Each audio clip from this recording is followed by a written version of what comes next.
Visitors to Italy cannot ignore Rome, and once they come to Rome, they will definitely visit the Vatican, the smallest and most peaceful country on the planet. With an area of less than 1 square kilometer and located in the heart of Rome, the Vatican will surprise you with many interesting things. Despite its modest size, the Vatican is considered one of the most powerful countries today, the official residence of the Pope and other religious dignitaries of the Catholic Church. Encapsulated and separated from Rome by a wall built in the Middle Ages and Renaissance, this most powerful country in the world contains many interesting things that you may not know. Let's find out with Ask Pop.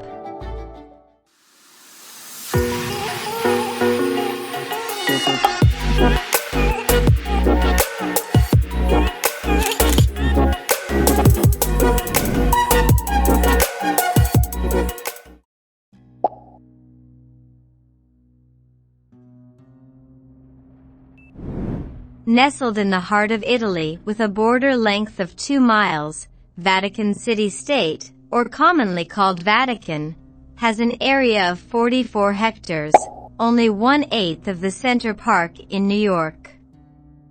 The Vatican has a political monarchy system headed by the Pope. He is the only autocratic king in Europe, holding the supreme legislative, executive, and judicial power. Although located within the capital city of Rome, the Vatican is a separate country, headed by the Pope. The Vatican owns its own banking system and prints its own euro, a national postal system with Vatican stamps, radio and TV systems, license plates, passports, museum ticket sales, stamps and souvenirs, and donations from various organizations are the source of the Vatican's income.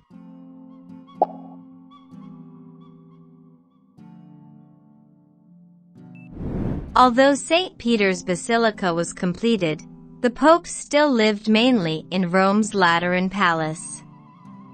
They even left the city together for Avignon, France in 1309 when King Philip IV arranged for a French cardinal to be chosen as the Pope. 7 popes, all French, led the Church from Avignon, and they did not return to Rome until 1377, when the Lateran Palace burned down and the Vatican began to be used as a residence by the popes. Much of the repair work has been done because the Vatican's infrastructure has fallen into disrepair. The wolves dig up corpses in the cemetery, and cows roam around the church.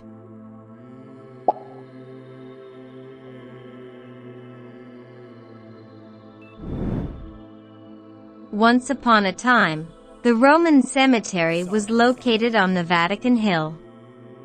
When a great fire razed the city in 64 AD, Emperor Nero sought to fish in troubled waters and blame all Christians for causing the fire. He had them executed by burning them on poles, tearing them apart by beasts, and nailing them on racks. Among them is St. Peter, the head of Jesus' group of the Apostles, and also the first bishop of ancient Rome. His body is believed to be buried at Vatican Hill. In the 4th century, when Christianity was legally recognized in Rome, Constantine began construction of the church on the ancient tomb, and the resting place of St. Peter is believed to be located in the center of the structure. Construction on the present church began in the 1500s.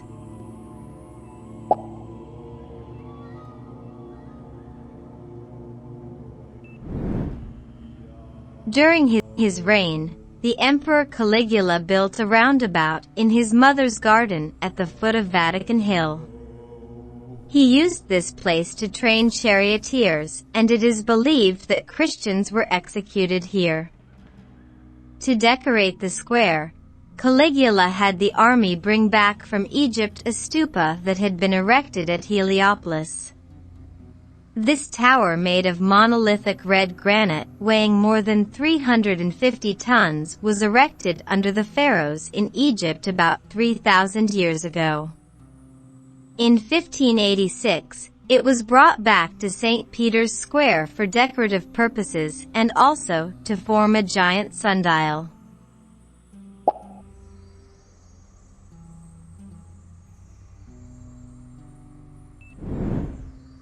Before the unification of Italy in 1870, the Pope was the head of the small states belonging to the Catholic Church on Italian territory.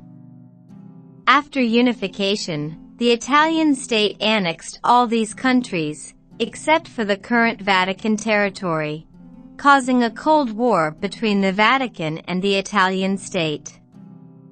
During that time, the popes refused to recognize the authority of the Kingdom of Italy, and always kept the Vatican out of control of the Italian nation. Even Pope Pius IX declared him a prisoner of the Vatican. For 60 years, subsequent popes were still determined not to leave the Vatican to be under the control of the Italian government.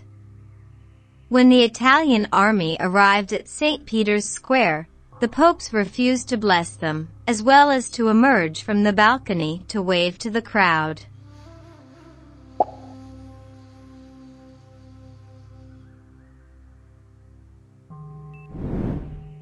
The long-running dispute between the Vatican and the Italian government ended in 1929 with the signing of the Lateran Treaty, which recognized the Vatican as an independent sovereign state. The Italian government compensated the Vatican for damages of $93 million, equivalent to $1 billion in today's prices, and the Vatican used this money to rebuild the coffers. The dictator General Benito Mussolini, the head of the Italian government at the time, signed the treaty on behalf of King Victor Emmanuel III.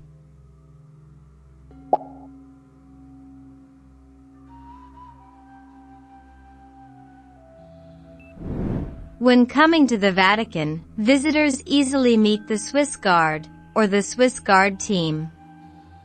Dressed in colorful Renaissance-style clothes, they began to protect the Pope from 1506. That was when Pope Julius II came to power. He followed in the footsteps of so many influential people in Europe, hiring a Swiss army for safety.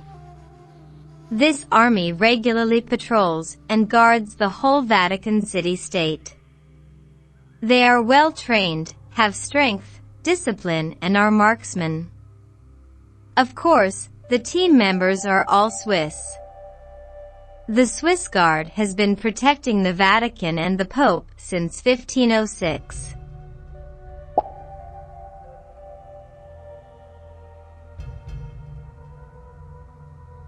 In 1277, the Passetto di Borgo route was built to connect the Vatican with Castel Sant'Angelo on the banks of the Tiber River. It was used as an escape route for popes.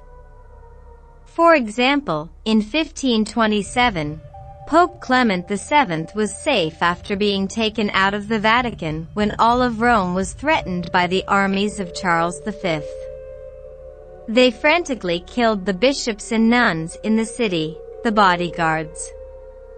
Switzerland resisted long enough for the Pope and some monks to follow the secret passage to Castel Sant'Angelo, but 147 bishops were also killed in the persecution.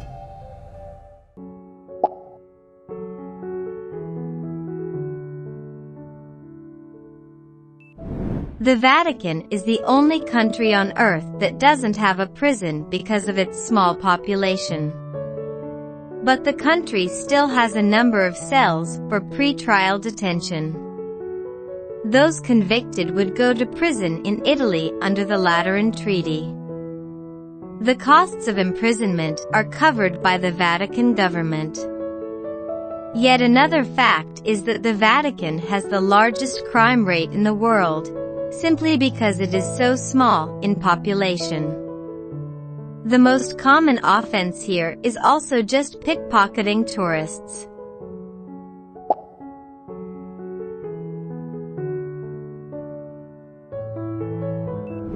Residents of the Vatican consume more alcohol per capita than anywhere else in the world. The average Vatican resident consumes 74 liters of alcohol per year, double the consumption of alcohol-famous countries such as France and Italy. There are many reasons why they consume so much alcohol. Firstly, Vatican residents have a culture of eating and drinking in large groups, so they often use alcoholic beverages. Second, the only supermarket in the country that sells duty-free wine at attractive prices.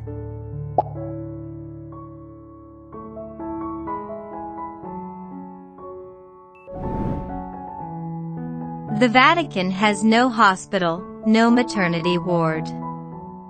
Therefore, no one can be a citizen of the Vatican from birth. Citizens of this tiny country are only granted citizenship on the grounds of being appointed to work in the service of the Holy See.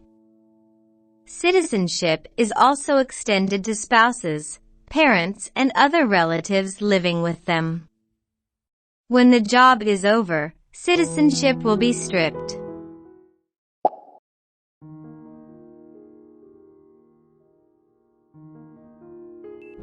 In 2011, the population of the Vatican was 594, and the latest figures for 2013, the Vatican had 839 people. Many citizens have Vatican citizenship, but they live abroad, actually in Rome, Italy. In addition to the Swiss Army of more than 100 members, the largest community in the Vatican is pastors from all over the world who come to live and study here.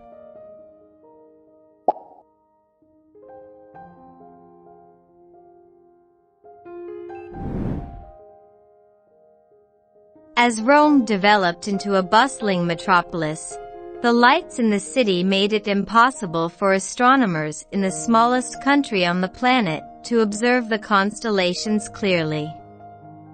The Vatican Observatory is located 15 miles from the city center at Castel Gandolfo. In 1981, the Vatican set up another research center in Tucson and equipped with a modern telescope on Mount Graham, southeast Arizona, USA. As of 2015, the Vatican's population is estimated at around 1,000. And with the number of tourists up to 5 million visitors per year, the Vatican becomes the country with the largest number of tourists in the world per capita. It is home to some of the most important works of art through the centuries, attracting history buffs as well as art enthusiasts. Just now, there is very interesting information about the Vatican. What impressed you the most? Please comment below to let us know. Thank you for watching today's video. If you find this video good, please like, share, and don't forget to subscribe to the channel to support ASK Pop Entertainment to make more exciting videos.